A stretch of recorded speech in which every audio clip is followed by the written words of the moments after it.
go-getters. They are problem solvers. They don't just go at the bottom of the company, do tiny things. Human being is a huge creative being. Endless creative power of human being.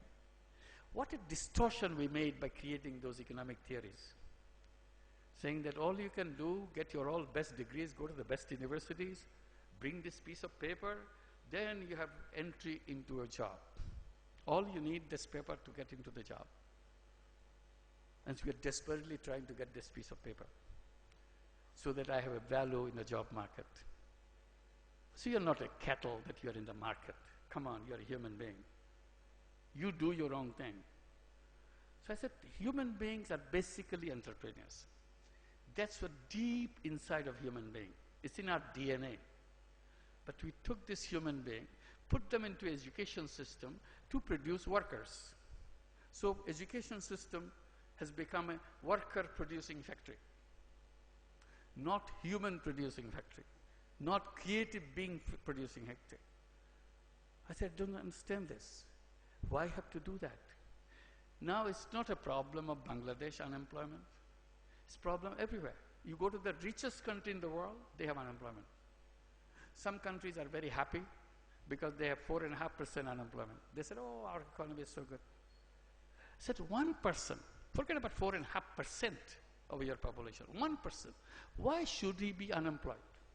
What's wrong with that person? Have you ever thought about that? Is there something wrong with that person? You go to Spain, 48% of the Spanish young people are unemployed. And not just for this year after year, it's getting bigger. And these young people will never have a job again because the newer version of 5 years later who will come for the first time, they will have a job and they will have the priority, not the one who already spent 5 years not doing anything. They will take the first crop here. So these are known in the European now, in the newspaper, they call it lost generations because they will never find any job. Is it something that we feel as a human being that people are worth? And I kind of imagine a world where there will be no unemployment at all. And this is an imagination.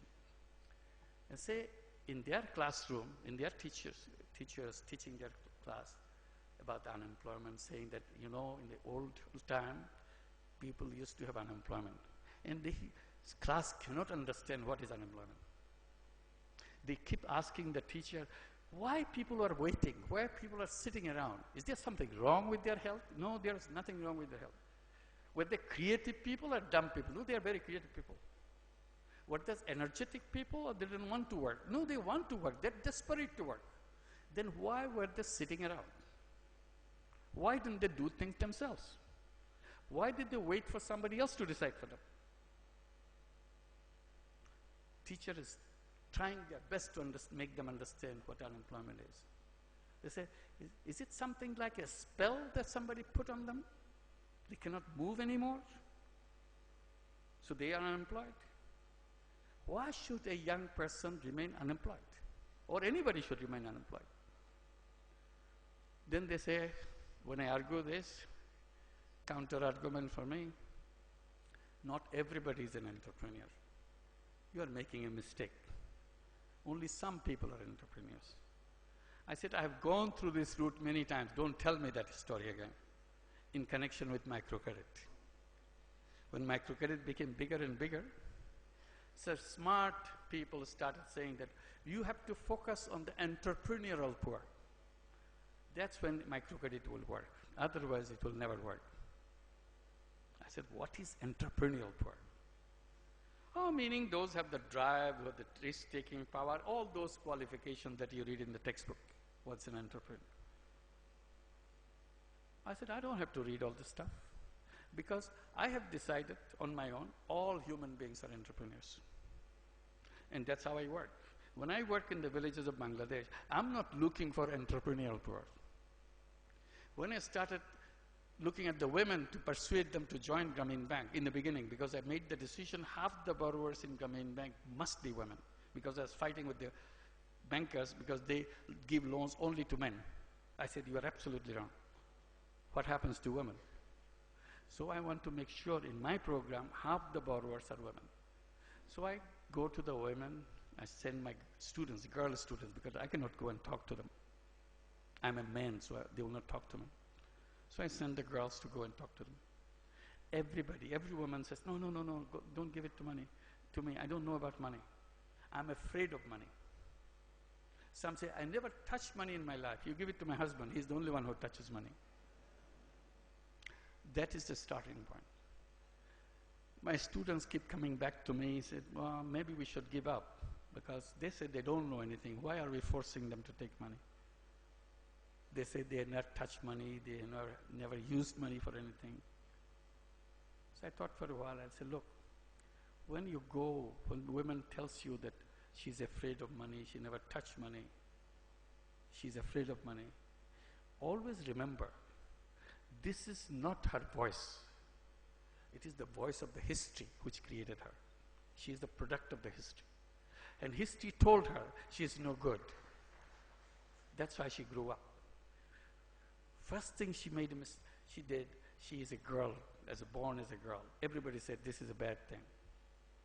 So you are very apologetic. Sorry, I'm a girl. Your parents look at you as if you created something bad. You are a girl. So she always behaves as a way she doesn't exist. She doesn't create any trouble. She is already a trouble by being a girl. Now she has grown up in that format, kind of steering her way so that it doesn't touch anybody, so that she can go through it.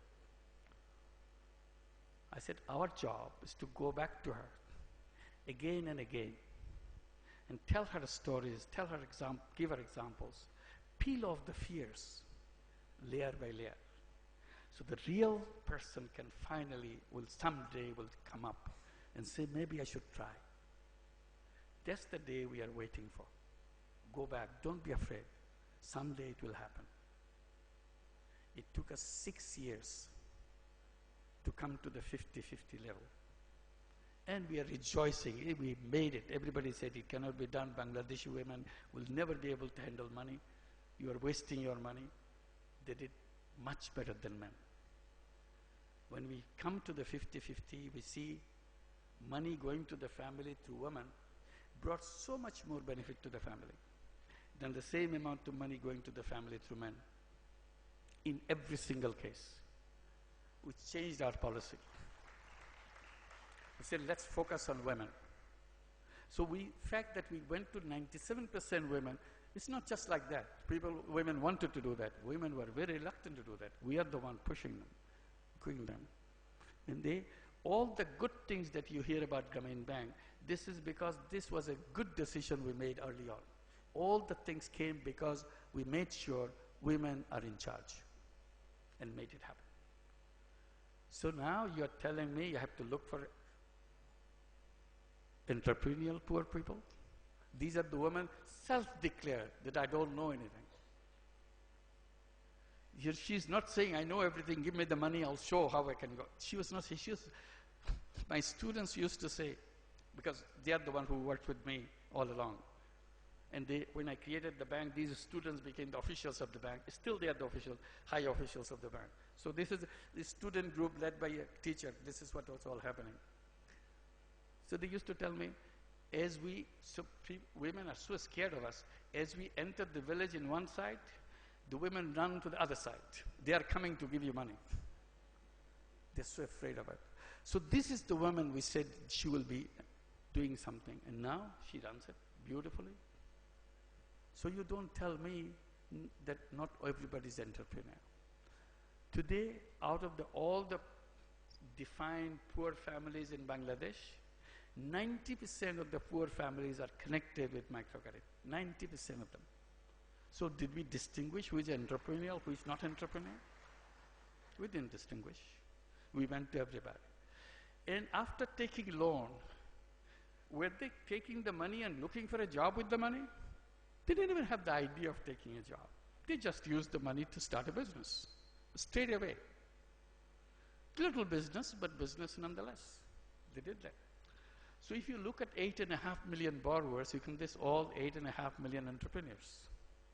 And now the microcredit idea has spread all over the world. Same thing. They're all entrepreneurs. They are not job seekers.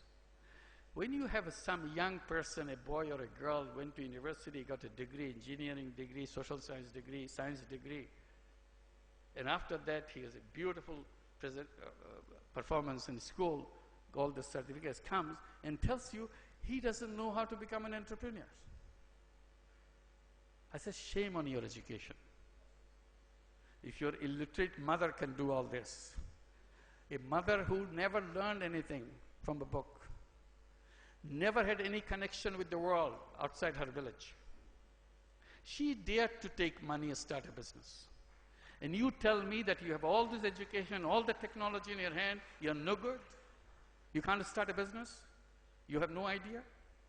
In Grameen Bank, it's very easy. I tell them, if you don't have idea, go to your mother. Learn from her, because she has done it. And touch her feet so that she can teach you again. Unlearn everything you have learned. This has no use for you. Be somebody that you want to be. Be creative, because that's where you are. You have enormous creative power. And by directing you to have a job, they are snatching away all your creative powers. When you begin your job in any company, any office, you don't start your job at the top of the ladder. You always start at the bottom of the layer. And when you start your life at the bottom of the ladder, you are at the peak of your creative power as a young person. And with those creative power you have, you started life as a tiny little slot in a big machine called business or office, and work under a tiny little boss over you, because he's a tiny boss, because big boss is way above, you don't see them yet. So your tiny little boss decides what the life would be for you, what kind of work you should be doing, what kind of character should you build within the company, within the business, within the office. And it takes away all your creative power. You are a giant of a creative power. You put into a little slot of a non-creative job. That's a distortion. So we distorted the whole human being. Instead of encouraging young people to become entrepreneurs and go and change the world, they are asked to fit into this machine which has created all the problems in the world. I keep saying the machine that we have has fundamental flaws in economic theory. That's why the title of the lecture, Redesigning the World by Redesigning the Economic Framework. Because economic framework is like a mold. If you have now you have a given mold, you put the whole society in the mold, you get the same outcome, same people. So, but your desire is to be something different. If you desire something different than what you are, you have to create a new kind of mold so that you can find that world created. Otherwise, existing mold will never go where we want to go. So here, unemployment, distortion of human being. And only business we have in our economic theory is a profit maximization business. I said theory has converted us into money-making robots. We are not robots. We are human beings. We are not here in this world to make money, make money, make money. That's all we know. And we have business schools. You remember? We tell our young people how to make more money for your company. That's the only lesson we give them. How to go out and make enormous amount of, not for you, for your company, because you get only a job. That's MBAs. They don't train you to be entrepreneur. They train you to work for a company. And you're looking forward to go to a big company. How unambitious a human being can be. How distorted a human ambition can be. Human being put into a format of a robot, money-making robots. Money has become our passion. Money has become our habit. Money has become our addiction. We forgot everything else. Now, the moment we talk about social business, what is social business? Why should I do that? Because Suddenly your robotic behavior is interrupted. Suddenly your human elements are touched. You wish you could do that, but you cannot. They ask, can I do that? Of course you can do that. Anybody can do that. Any person, just come out with an idea, that's all. What are the problems? I said, why don't you take 5 unemployed young people, just 5 unemployed young people, create a business to absorb them into business. Any business that you can think about. And so that it can earn money and pay for their salary, have a decent life for them, and get your money back, and still the company runs because the money is coming back again, and they will continue, and all the profit after that will stay with the company. They will be happy 5 young people. Can you create such a company? I said, it take only 5 minutes to create a company like that, if you put your attention to that. Then how come we don't create those companies to take 5 people out of unemployment? Because we are taught in our business school, in our economics, you start a business to make money for yourself. So you're looking for a business idea, what will bring you more money. You're not looking for a business idea, how to take 5 people out of unemployment.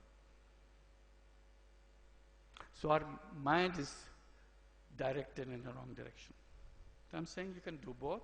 If you want to make money, go ahead, but at the same time you do this too. You see, you are welcome to do that. Enormous possibilities. We work now in many countries. People are inviting us to start social businesses.